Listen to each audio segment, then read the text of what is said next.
Roll. So, Eric, I'm so glad that we're able to get together because there's something I've been wanting to talk to you about.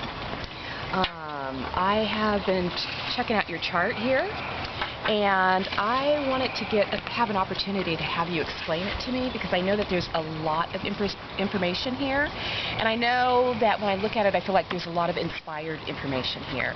So I was hoping that you could break it down for me in simple steps so that I could put it together on my own because I can't always reach out and touch you.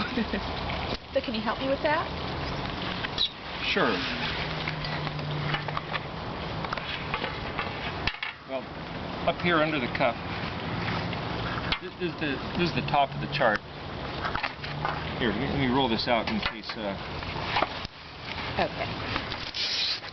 See, the chart works in different pieces, you might say. There's the top gray section, and then there's this brightly colored striped section, Right. and there's this pastel section, and then this is broken up to what I call the Mishkan pattern section, which these images here kind of describe that, and then there's these pictures, these little illustrations, and then this is its own thing, kind of the bottom line, Daniel 12:4. Okay. Actually, this is all of chapter 12 there, but specifically it goes to the phrase that says until the time of the end, which is Daniel 12:4, but I'll explain that in a minute. But if we go up here to the top, the very top row here is the English alphabet. So as a way to orient the Hebrew alphabet, the Greek is actually mentioned right underneath it. So what happened was this ancient Hebrew, I believe, was the oldest language, the oldest alphabet on the face of the earth. Okay.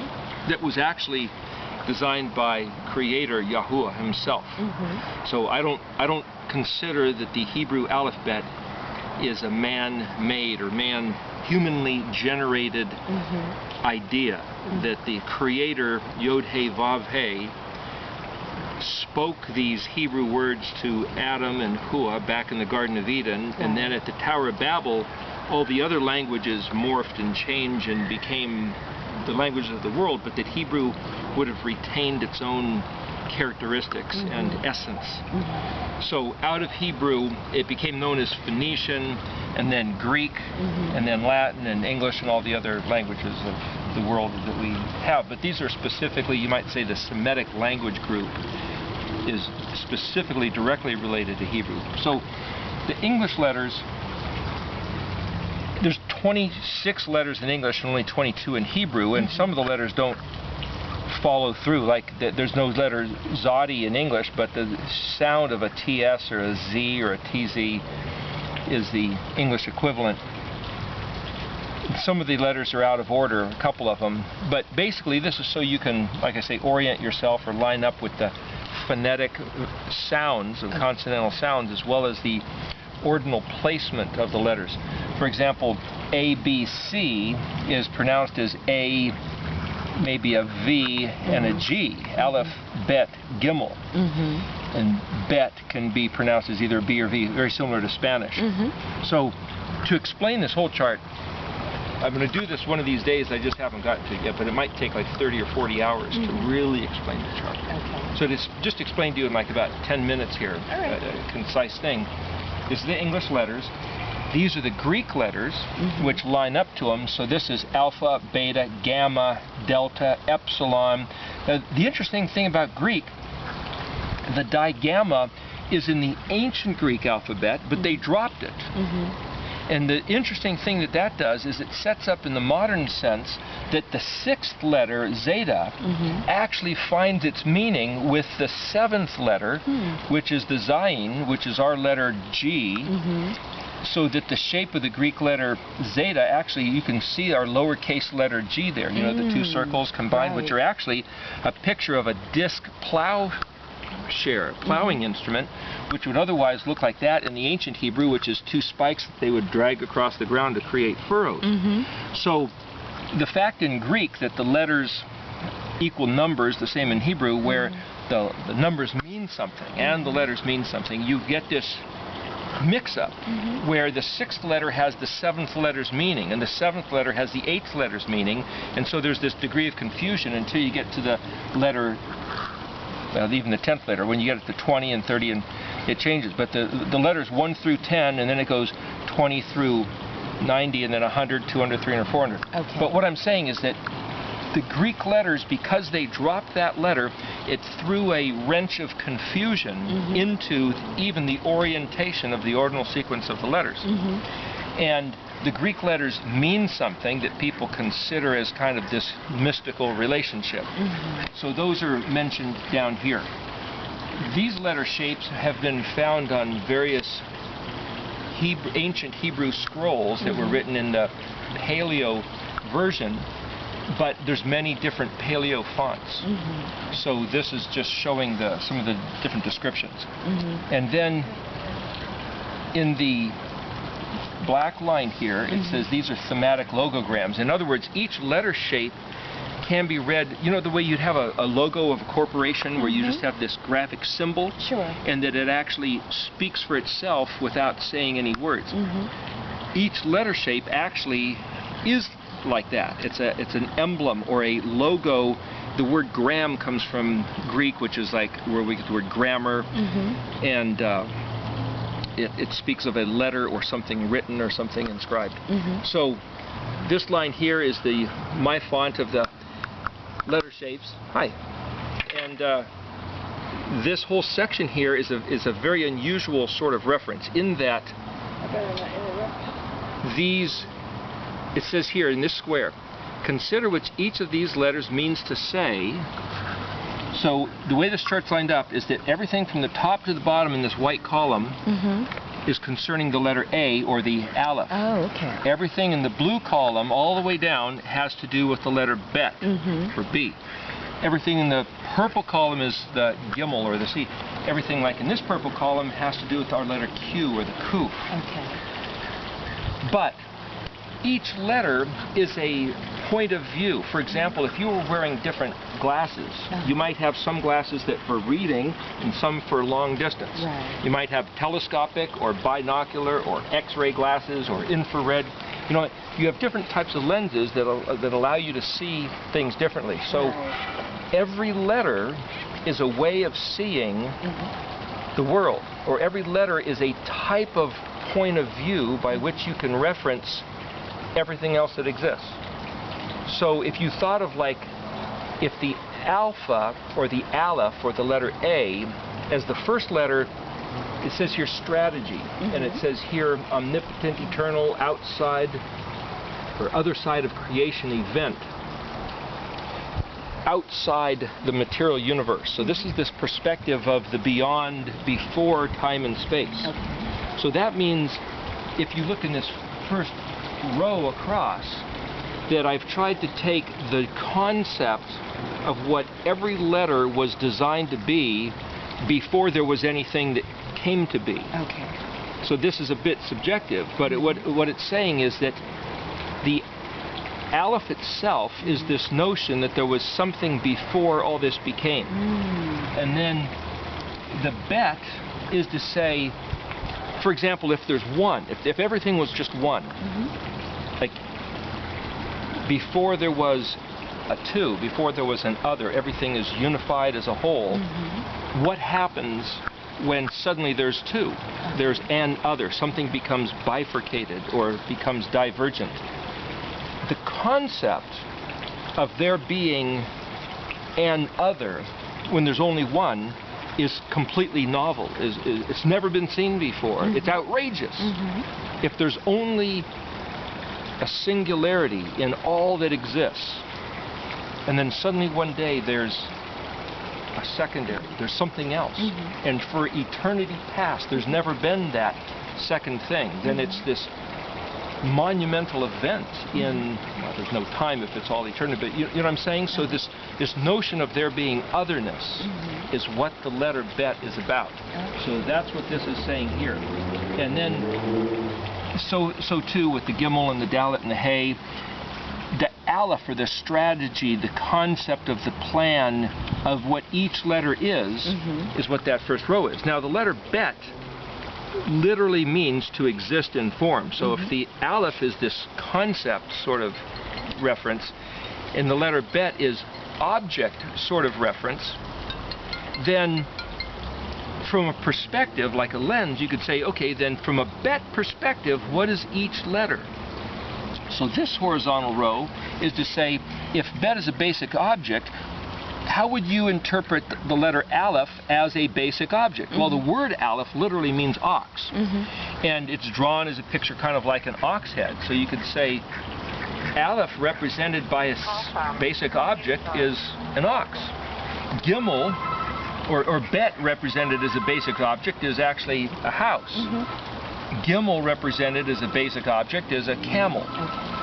Ballot, a door, hay, window. And in this row here, this second row across here, got the phone ringing. This doesn't what you get when you're out in public instead of being on stage where you've got just, like the... Just continue. It's going to quit. Quitting right now. Dang. Hers rang first, so... Oh, it's okay. See, if we were on stage, this wouldn't happen. No. But you know, when we're keeping it real, you have all sorts of stuff happening. There you go. Anyway, so gimel is the letter with a foot, or it speaks of being a verb or some kind of an action. So what's each letter as an action?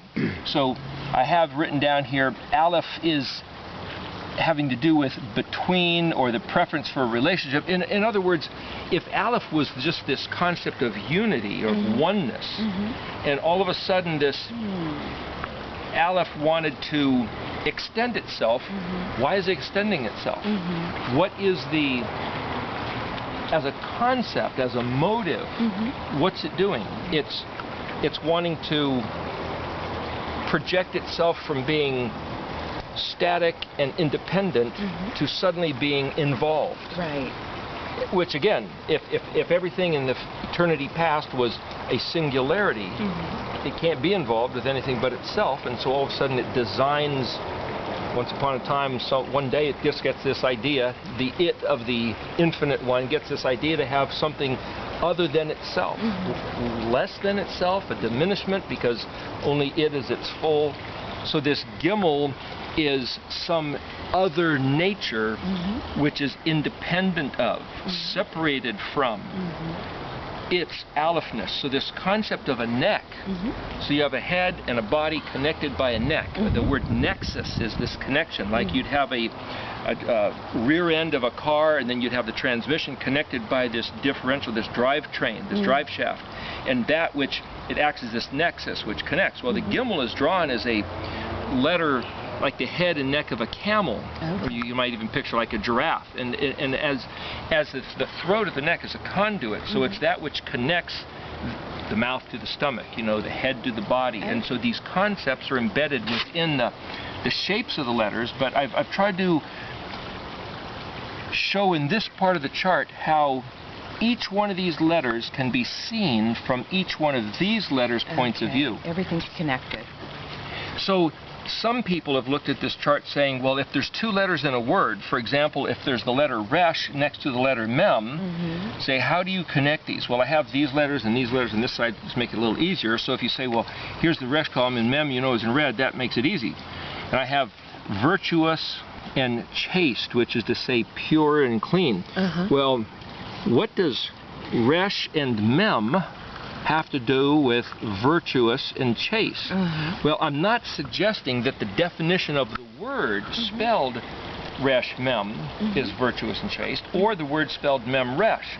So you could look at the resh here and the mem here and say, well, that's a production system. Well, part of the 40-hour explanation is to go through every one of these spaces and give you my reasoning behind it. But what I'm trying to say is, we have a link to that on the channel too. I'll link it to this video. Okay, the notion, though, that this is not a definition of the word resh. For example, resh mem is the word rom, where you get Rome and Romulan, which is something really great and really wonderful, which is really good. Well, to be virtuous and chaste in the using as a hierarchy of evaluation that righteousness is the epitome, then to be virtuous and chaste is a benefit. Of course, if you're in the world of pirates and bad guys, to be virtuous and chaste is on the bottom of the So it's always a reference as to say compared to what. So this is all compared to the standards and the heart of the Creator who gave us this aleph-bet by which to reference as the ultimate tape measure, the ultimate plumb line to reference true verticality. You know, you have to hold a plumb line from somewhere and have it hanging down so you can see whether the wall is plumb and level, you know. So he gave us, I believe, this. Is that raindrops? Yep, it's starting. We should roll this up. Well, anyway, the next section down in the, let me put this on the table here. The next section, which was in the pastel colors, is a little bit different. Yep. We're at 15 minutes.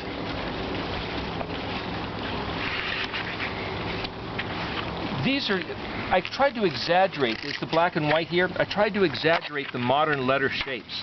They're kind of distorted looking because I wanted to show the extremes of how to draw them. Some of the letter shapes you'll find printed in books are so monoform, you might say, that it's hard to tell one letter different from the other. For example, the cough is rounded like a backwards version of our English letter C, whereas the bet has a flat bottom and it may or may not have a dot in the middle of it.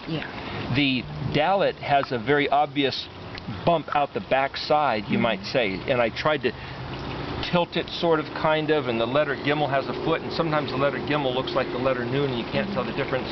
So again, these are a little distorted looking intentionally to exaggerate the idiosyncrasies of the modern shapes of the letters.